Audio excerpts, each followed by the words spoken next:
ಎಲ್ಲರಿಗೂ ನಮಸ್ಕಾರ. ಈ ದಿನ ನಾವು ಶನಿದೇವರ ಬಗ್ಗೆ ಸ್ವಲ್ಪ ವಿಚಾರಗಳನ್ನ ತಿಳ್ಕೊಳ್ಳೋಣ. ಶನಿದೇವರಿಗೆ ಯಾವ ಮಂತ್ರದಿಂದ ಬೇಡ್ಕೋಬೇಕು, ಶನಿದೇವರಿಗೆ ಇಷ್ಟವಾಗುವಂತಹ ಸಾಮಗ್ರಿಗಳೇನು.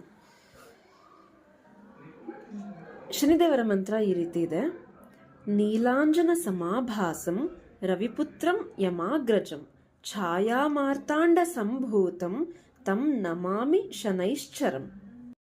ಸ್ನೇಹಿತರೆ, ನಾವು ಕೇಳಿರೋ ಹಾಗೆ ಶನಿದೇವರು ತುಂಬ ಪವರ್ಫುಲ್ ಅಂತ ಕೇಳಿದ್ದೀವಿ ಅಲ್ವಾ.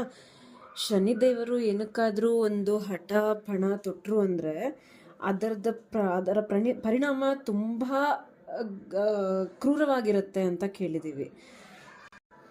ಶನಿದೇವರು ಶಾಪ ಕೊಟ್ಟರು ಅಂದರೆ ಅದನ್ನು ವಿಮುಕ್ತಿ ಮಾಡಲಿಕ್ಕೆ ಯಾರ ಕೈಲಿಂದನೂ ಆಗಲ್ಲ ಅಂತ ಕೂಡ ಹೇಳ್ತಾರೆ.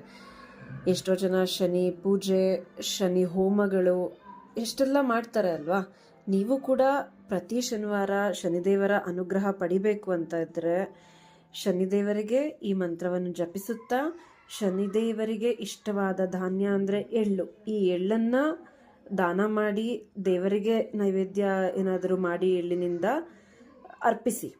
ಹಾಗೆ ಶನಿದೇವರಿಗೆ ಇಷ್ಟವಾದ ವಾಹನ ಅಂದರೆ ಕಾಗೆ. ಹೀಗಾಗಿ ನೀವು ನೋಡ್ಬೋದು, ದೇವಸ್ಥಾನಗಳಲ್ಲಿ ಎಲ್ಲೇ ಶನಿದೇವರ ದೇವಸ್ಥಾನಕ್ಕೆ ಹೋಗಲಿ ಕಾಗೆ ಪ್ರತಿಮೆ ಇದ್ದೇ ಇರುತ್ತೆ ನೋಡಿ. ಹಾಗೆ ಶನಿದೇವರಿಗೆ ಇಷ್ಟವಾದ ಬಣ್ಣ ನೀಲಿ. ಶನಿದೇವರ ಪತ್ನಿ ಹೆಸರು ಜ್ಯೇಷ್ಠಾದೇವಿ ಅಂತ. ನೀವು ಕೂಡ ಶನಿದೇವರಿಗೆ ಬೇಡಿಕೊಳ್ಳಿ.